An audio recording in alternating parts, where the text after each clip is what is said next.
Free Sammy! Hello everybody, it's July 15th and we just watched AEW's Fyter Fest 2, Fight for the Fallen! And are you ready for Dave and Jay's Powerbomb? I know I am. And yeah, it was a great Fight for the Fallen, and July 15th, 2020.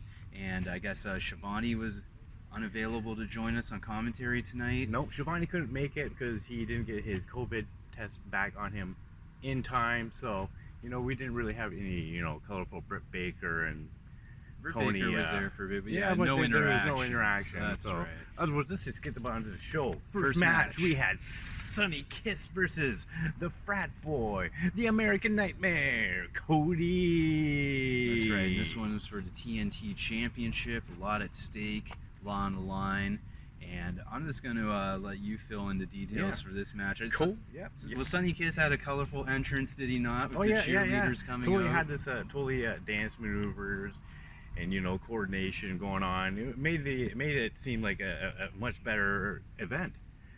And then, you know, you had all of the intros and stuff like that. But as soon as the match started, Cody, the Frat Boy, was really aggressive and, you know, really taking it to Sonny Kiss big time.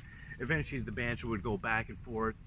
And even as soon as the crossroads was about to be laid down on Sonny Kiss reversed it and gave Cody his own crossroads. Did he? That's nuts. That's insanity. But eventually, you know, everybody, even I was rooting for Sonny Kiss to win, but Sonny Kiss eventually came down and was hit by the crossroads, and it was 1, 2, 3, and the champ showed respect to the fallen opponent. So is this one crossroads that got it done this week? Just one. All right. And then we had our next match. It was them FTR boys versus the Lucha Brothers. Lucha Brothers come out with Butcher and the Blade. They still got the stolen truck, and they're unified and they're ready to go. Looking like bakers with the Butcher and the Blade, as I believe, I think Tazz said. Or who fucking cares what Tazz says? Yeah, whatever. And then yeah, so Lucha Brothers come out and they're facing off with those FTR boys, and I don't like those FTR boys after seeing how disrespectful they were in this one. I don't like them at all. Definitely controversy. I always thought they were sort of garbage wrestlers, not worth the hype that is being bestowed upon them. But now their behavior, they just went across, you sickened know, me. Taboo. What you bastards did was taboo, and I'll never be a fan of you trash dumpsters. You belong with Moxley. In fact, you guys should make the Trash World Order. Yeah, they should. That would be like a way to like just keep them busy until their contracts expire, and then we don't have to renew them. But yeah, this was I don't know. This is all Lucha Brothers, right? Like Lucha Brothers were like doing all the action and doing, you know, what the Lucha Brothers do to look awesome, and then there's FTR kind of like doing the boring white man moves. Yeah, they're white as hell. I don't like that shit.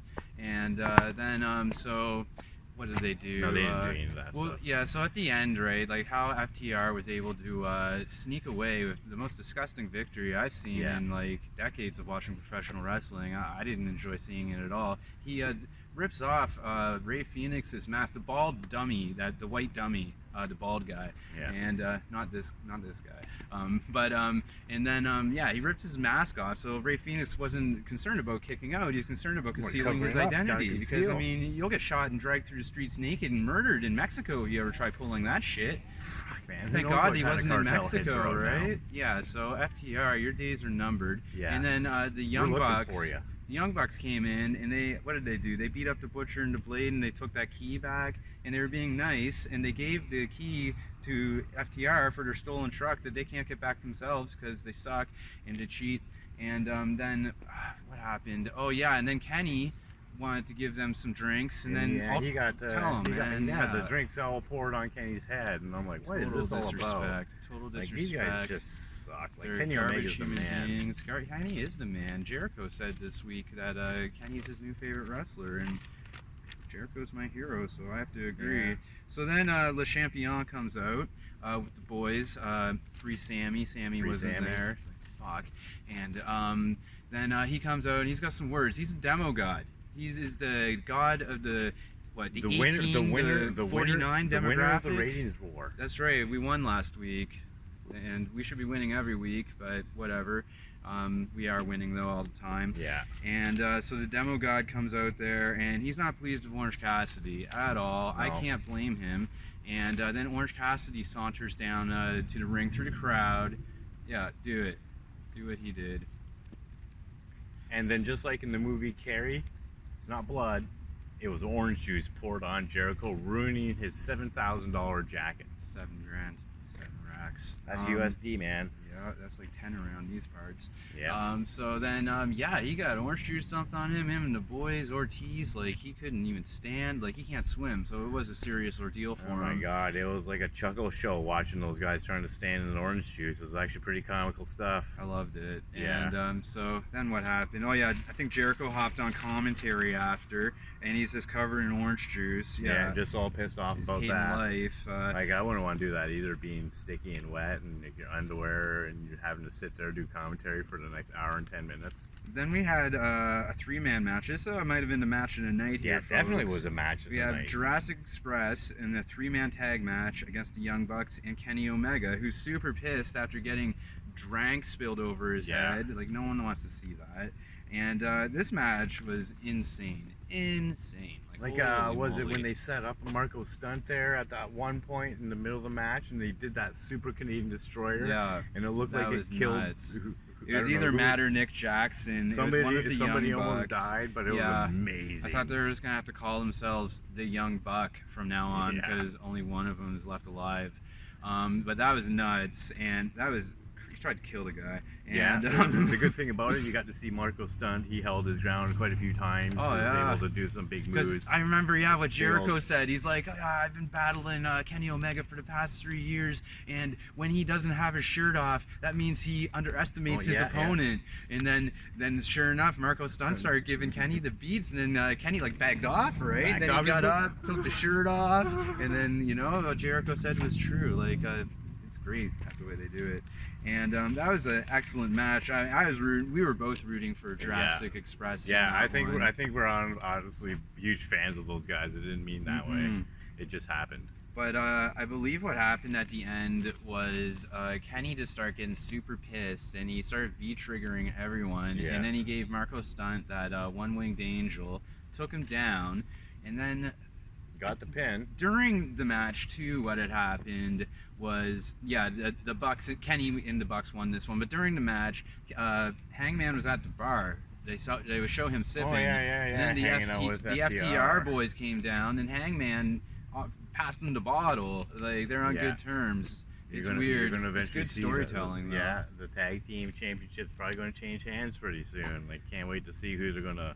But a whole bunch of gonna win crazy that. shit happened after this match. So Kenny Omega, he's pissed because legitimately, Marko Stunt was the one who pulled off that Canadian Destroyer, and he could have killed one of them Jackson boys. And not COVID, free Sammy. And then what happened? Oh yeah, so Kenny gave Marko Stunt the beats after the match. Like, this shit was crazy. Like, he tackled him to the ground, started smoking him. The Bucks had to drag Free him Sammy. off. And then they're like, oh, it's after the match, it's after the match. And Kenny's like, what? It's a match, it's a match. Like, what? Man? Yeah, I know. It looks like Kenny's turning heel. Well, he's got enough on his plate, man. Like, he's got a lot of shit coming at him all at once, and it takes a toll on anyone's psyche, especially if you spend as much time in Japan as he has. Yeah. So, what happened after? Oh, yeah, so Hangman befriends FTR at the bar. Yeah. But then we had the Nightmare Sisters, Allie and Cody Rhodes. Like, holy shit, man. Like, oof. And they came out with Dustin, and they were facing Kenzie Page, and I think her name is Roche Chanel. We've been seeing her on Dark lately. But they got a squash match. Yeah, the Nightmare Sisters are turning it up, and they they're won. not getting along, but yeah, they got a squash match. But on Dark, we were watching last week after the power bomb, and Dustin was like, "Why don't you do a twist and not turn on QT, Allie, and really shake things up?" I think he said something like that. Maybe he got an Allie. I think the storyline's going to go that Dustin is going to fuck around with Allie and break QT's heart, and Dustin's going to go heel on the Nightmare family. Yeah, that's and just then a prediction. QT's going to join the Dark Order. Because he's so distraught after losing that porn star.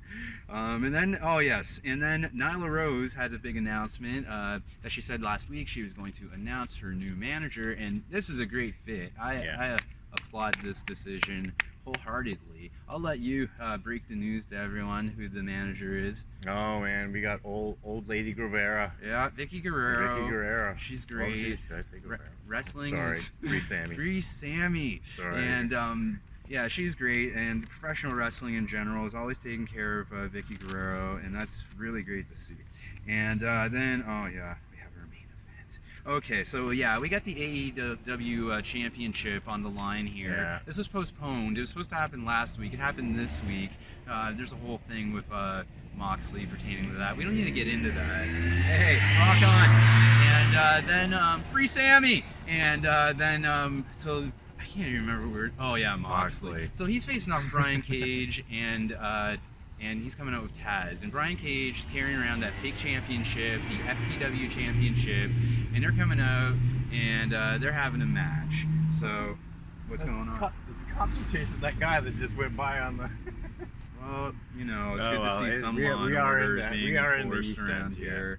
Normally it'd just be shoot, shoot, bang, bang, right? Yeah. Yeah, it's not bling, bling over here. It's bling, pow.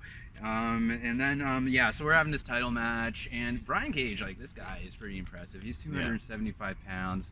Big old, looks like he could be in, like, a barbarian movie kind of thing. Yeah, and he's, like, doing some high-flying stuff.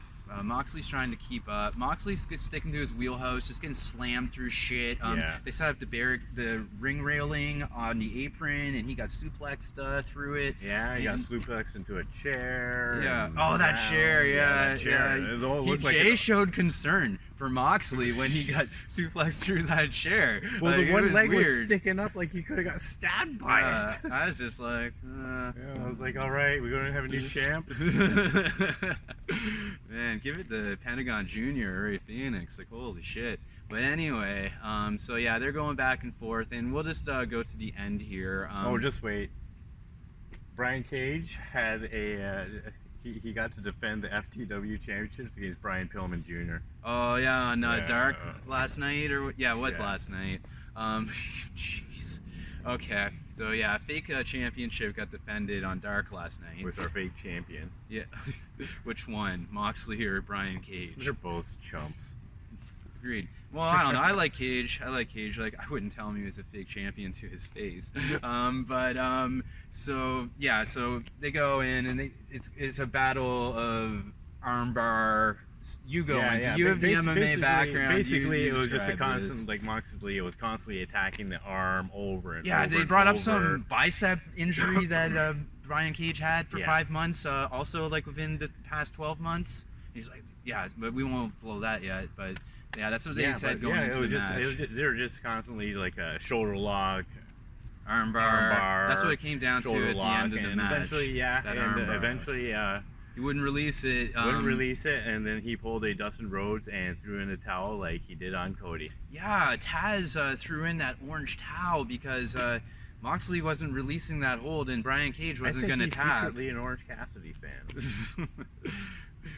But Brian Cage wasn't going to tap, so Tazz threw in the towel surprisingly, but they were like, well, if he gets injured for another 5 months, that means he'll be injured for like 10 full months, like, and if he'll be working 2 months of the year. And you're useless then to the AEW if you're broken. Well, Britt Baker, man, she shows up. They need her. That women's division needs her, broken leg and all. Everybody's broken in the women's division. Oh, speaking of towels, we forgot to mention when Jericho was toweling off the Orange Cassidy towel. He didn't know he was using it, and then they were trying to warn him, like, oh no, don't turn the towel around. And but yeah, end of the match, they throw in the towel, and then a super shit show happens. Like, Brian Cage is super pissed. He comes storming back into the ring after giving Moxley the beats, and then we have a huge return. I'll let Jay, you want to describe this to the people?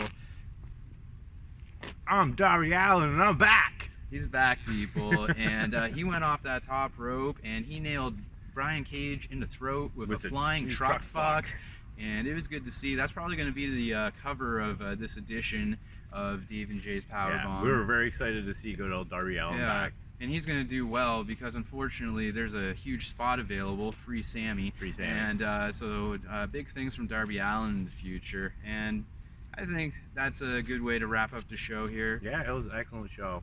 Yes, so on behalf of Jay, I'm Dave, and this is The Power Bomb. Dave J's Power Bomb. Boom.